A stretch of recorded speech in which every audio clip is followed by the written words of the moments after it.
I was getting ready to go to my mother-in-law's funeral when I got a surprising call. The person on the other end told me not to come and instead go back to my parents' house in the countryside. Confused but following orders, I went back home to the rural Midwest where I grew up. Later, my husband explained that his sister, Jessica, who he hadn't talked to in a long time, had shown up. Jessica's first words after hearing about our mother's death were about the inheritance she'd get. I couldn't believe she was thinking about money at a time like this. I decided to stand up for my mother-in-law's memory and confront Jessica. We argued a lot, and in the end, she ended up in jail.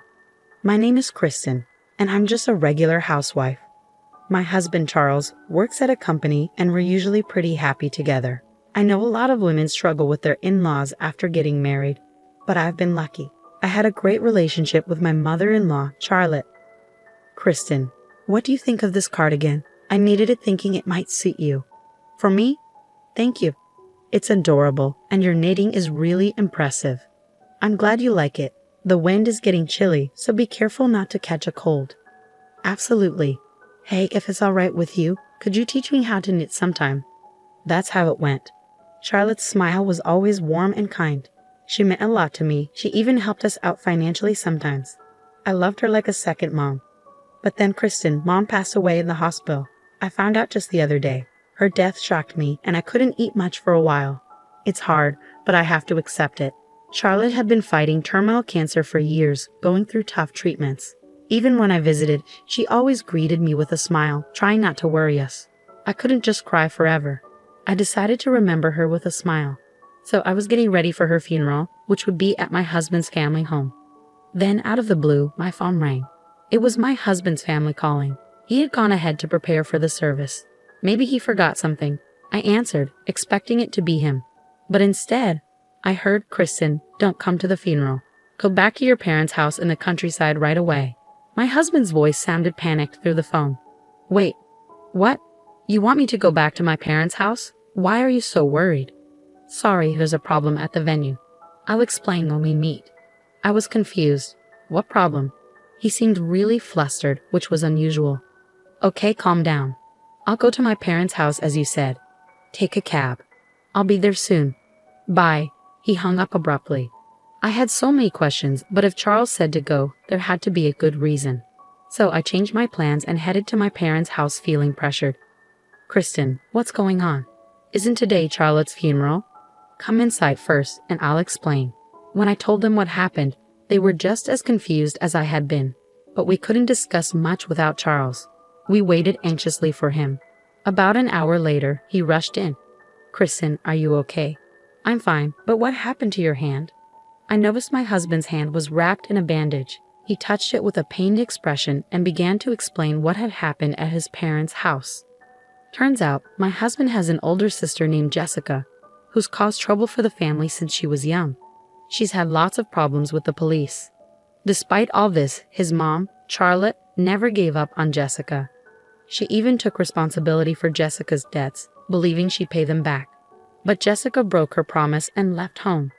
That was the last they heard from her until the day of their mother's funeral. She showed up asking about her inheritance right after Charlotte passed away. My husband was furious. How could she ask about money at a time like this? He told Jessica she was cut off from the family long ago, and to Charlotte, her real daughter was me, not Jessica. What? Kristen? Who's that woman? It's ridiculous if she can inherit and the real daughter can't. Jessica's face turned red with rage upon hearing the truth. She grabbed my husband's phone and stormed out of the house, spewing hostile words. Apparently, she bit my husband during the confrontation, causing his injury. I quickly locked the phone remotely, but it seemed she might have figured out our address and seen Kristen's face in the contacts and photos. Oh my, I can't believe this. I was stunned to hear about my husband's sister for the first time, and it was shocking to know she was such a terrible person. I'm sorry for keeping this from you. It's a family issue. My husband apologized with a pained expression. We were trying to figure out what to do next, trying to comfort my distressed husband. Well, we should probably avoid our city home for a while, just to be safe, he suggested. Is our rural home address secure? Yes, I didn't save it on my phone just in case. We decided to stay at our rural home. As the new day began, The sun rose and the birds sang. I'm heading to work. If anything happens, call me on my spare phone, okay? Have a good day. I waved goodbye to my husband as he drove off, forcing a smile. But inside, I was filled with worry. What if my sister-in-law showed up? What if she tried to harm me? These thoughts kept me on edge. Whenever I closed my eyes, I couldn't shake the memory of Jessica's angry face at my husband's family home. But here in our rural home, life was calm. Days passed without any trouble, and I started to feel more at ease. The worries that had haunted me were fading away, almost gone. If only the problem with my sister-in-law could just vanish. I began to feel hopeful. But then everything changed. Hello, are Charles and Kristen here? That day, a police officer from the local station showed up at our door. What's going on? I asked nervously, sensing something bad. And unfortunately, I was right. Our city home had been broken into, and the police had just been called to the scene. I quickly contacted my husband, and we hurried back together. When we got there, it was chaos. Every drawer was open, like a tornado had hit. Is anything missing? The officer asked. We checked with them inside the house.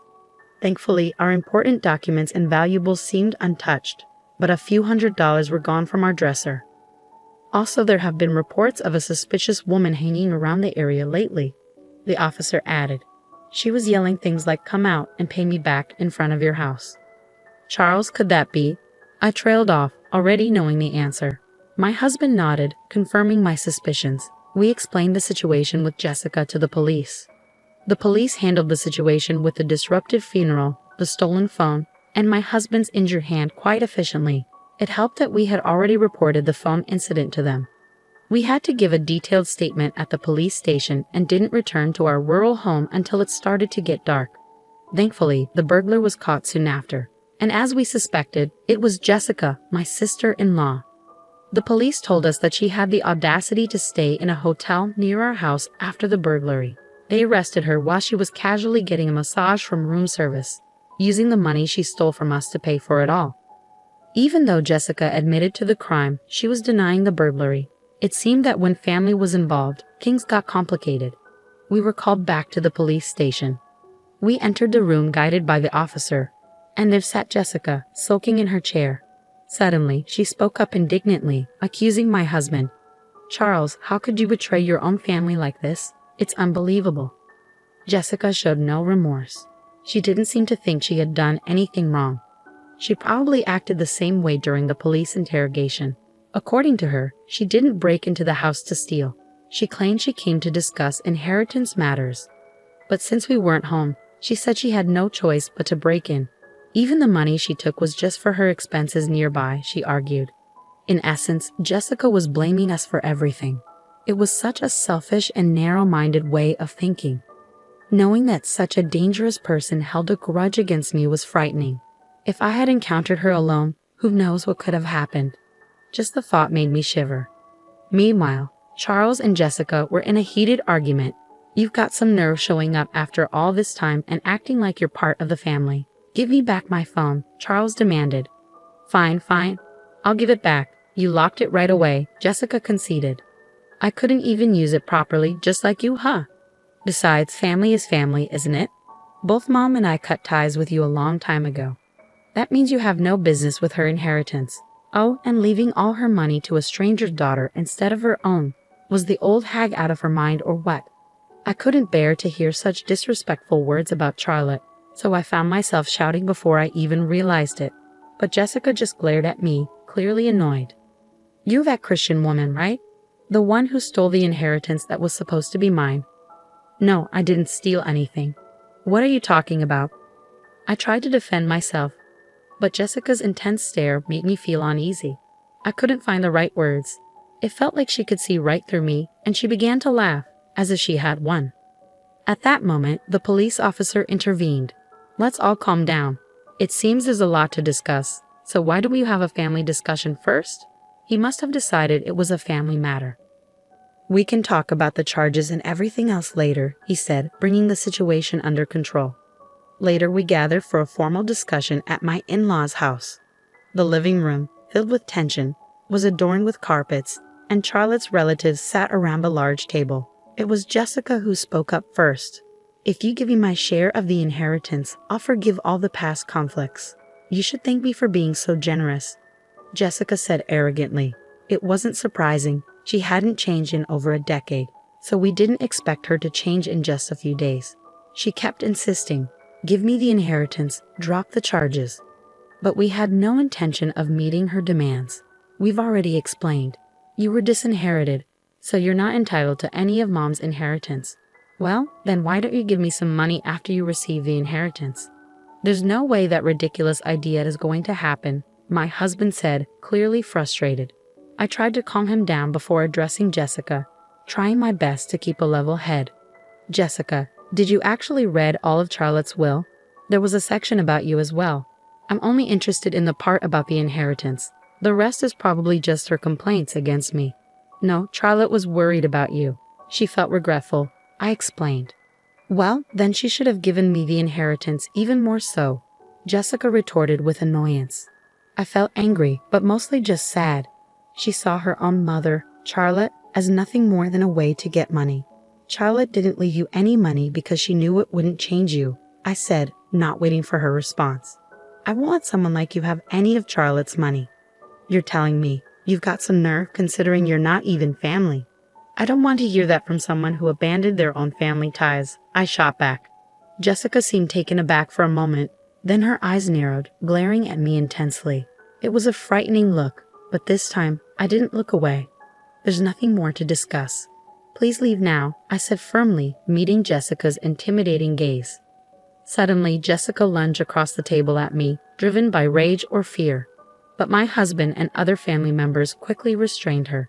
10 minutes later, the police arrived and escorted her out forcefully. Throughout the ordeal, Jessica continued hurling insults. But by the time she was placed in a patrol car, she seemed defeated, slumping her shoulders. Later, I learned that Jessica was sent to prison. Our report of the incident was officially accepted. It turned out that Jessica had significant debt from loan sharks, which explained her obsession with Charlotte's inheritance. Regardless, she was expected to have a miserable life behind bars.